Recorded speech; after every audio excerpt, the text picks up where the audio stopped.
இது பார்த்தோம்டா கரை. ஆமாம், நல்லா எப்படி இருக்கும் மச்சான் வீடியோ ஆன் பண்ணுறான். இதை நான் ஒரு ஸ்டேட்மெண்ட்டாக சொல்கிறேன் சரியா. அந்த படம் அது எப்படி இருக்குது, ஜென்ரல் பப்ளிக் எப்படி இருக்கு, எப்படி சொல்கிறாங்கன்றதெல்லாம் நீங்கள் விட்டுருங்க.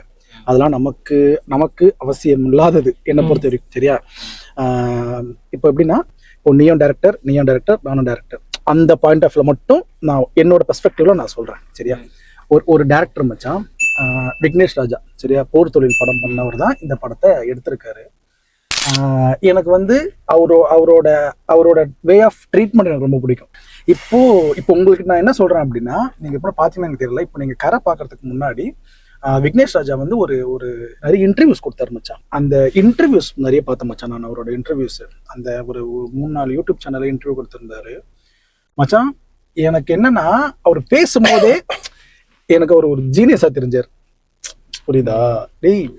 அதாவது மச்சான், ஒரு விஷயம் ஒருத்தனுக்கு தெரியுது சரியா, அதை இன்னொருத்தருக்கு அந்த கடத்துற நாலேஜ் இருக்குல்ல, கன்வே பண்றது, அது சூப்பர் மச்சான். ஏன்னா இப்போ நான் வந்து ஒரு ஸ்பேஸ்ல இருக்க மச்சான்.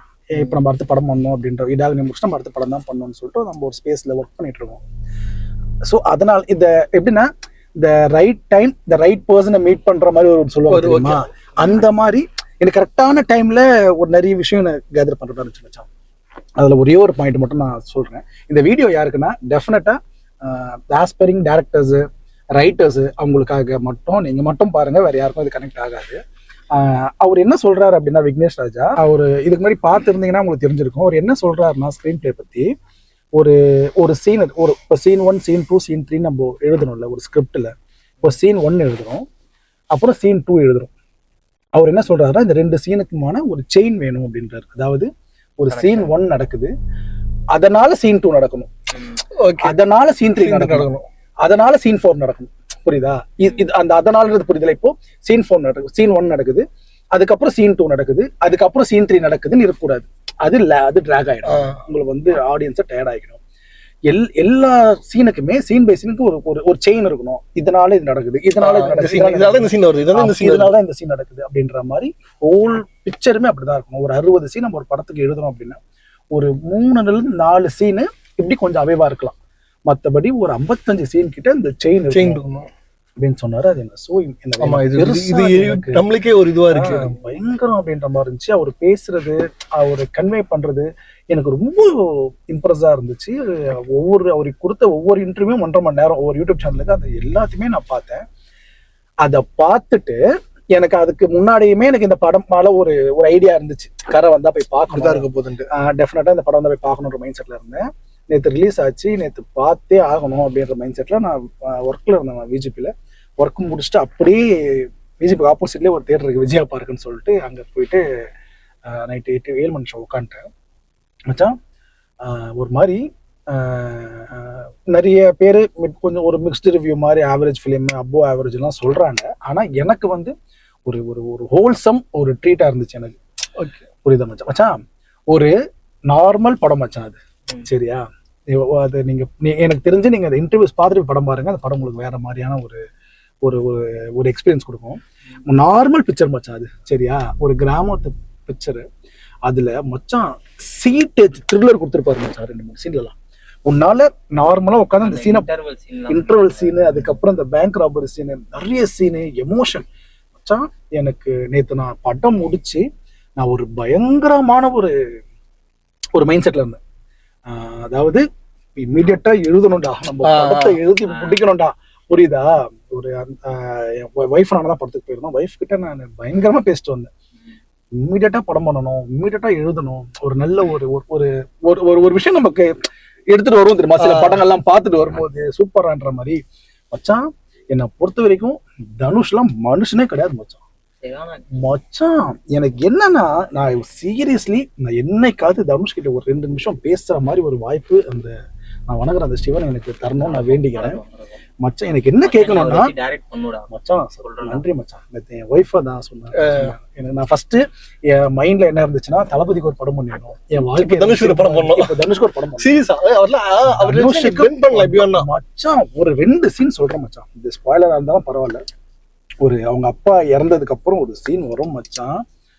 மச்சான் எனக்கு என்னன்னா, நீ எப்படி இப்படி நடிக்கிற, டைரக்டர் வந்து உங்ககிட்ட சீன் சொல்றாரு, அது நீ என்னவா கன்சியூம் பண்ற, உன் மைண்ட்ல அதை நீ என்னவா எடுத்துக்கிட்டு நீ இப்படி நடிக்கிற, எப்படி உன்னால இது முடியுது? அது நடிப்புன்னு தாண்டி ஒரு மச்சான் மச்சான் அதுதான் மச்சான் நடி. அந்த ட்ரெய்லர்ல ஒரு ஷாட் இருக்கும், இந்த ஓட்ட பிரிக்கிறது பூடத்தோட வரனே தெரியும் எனக்கு. அந்த சீன் மச்சான்.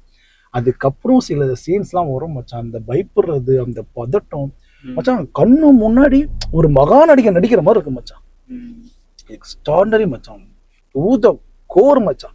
இந்த மாதிரிலாம் ஒரு விஷயம் பார்க்கவே முடியாது எனக்கு. அந்த மாதிரி எனக்கு ரொம்ப ரொம்ப பிடிச்சிருச்சு. படம் பார்த்து ரிவ்யூ சொன்ன எல்லாருமே வந்து தனுஷோட ஆக்டிங் பீக்ன்ற மாதிரி சொல்லிருக்காங்க. Peak to the core. என்ன அது என்ன போட்டிருந்தாங்க நிறைய பேரு, இந்த கர்ணன் அசுரன்லாம் வந்து அவார்ட் கொடுக்கல, கண்டிப்பா நீங்க அவார்ட் கொடுத்தாங்க. நான் ரிவ்யூ பார்த்தேன்.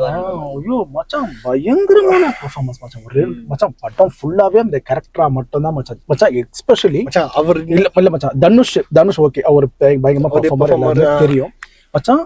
படத்துல வர சின்ன சின்ன கேரக்டர் மச்சான், அந்த டைரக்டர் அமிதாப் பச்சன் ஒரு 4 சீன் தான் வராங்க. அந்த 4 வார சீனும் நல்லா பண்ணிருக்காங்க. ஏன்னா நிறைய பேர் என்ன ஒரு மாதிரி இது வச்சாங்க, இப்ப எதுக்கு ஒரு டாக் ஸ்கின்னா காட்டுன்னு சொல்லிட்டு அவங்க கொஞ்சம் டார்க்கா காட்டுறாங்களா, எதுக்கு ஒரு ஃபேர் ஸ்கின் எடுத்துன்னு போயிட்டு டார்க் ஸ்கின் காட்டுறீங்க? விக்னேஷ் ராஜாவே ஒரு இன்டர்வியூல பதில் சொல்லியிருப்பாரு. அதுதான் மச்சான் ஃபர்ஸ்ட் மச்சான். கேஎஸ் ரவிக்குமார், ஜெயராம், கருணாஸ், அப்புறம் இந்த ஆக்டர் பாண்டியராஜனோட பையன். கருணாஸ் கூட எதுவும் இன்டர்வியூல நான் பயங்கரமா இந்த படத்துக்கு அவார்டு அவர் பண்ணிருக்காரு. கருணாஸ் பெர்ஃபார்மன்ஸ் செம்ம பெர்ஃபார்மன்ஸ். ஓகே, இந்த கருணாஸ் இந்த பாண்டியராஜன் பையன் ஆக்டர், ஆமா பிருத்திவிராஜ் மச்சான் சூப்பரா நடிச்சிருக்கான் மச்சான்.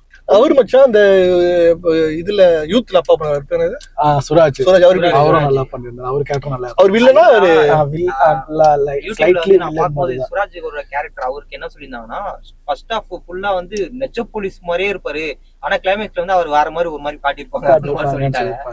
அது நல்லா நல்லா ஸ்பாயில் பண்ணதால பாக்கல, அது எனக்கே தெரியல, நான் படம் பார்க்கல. நல்லா இருந்துச்சு.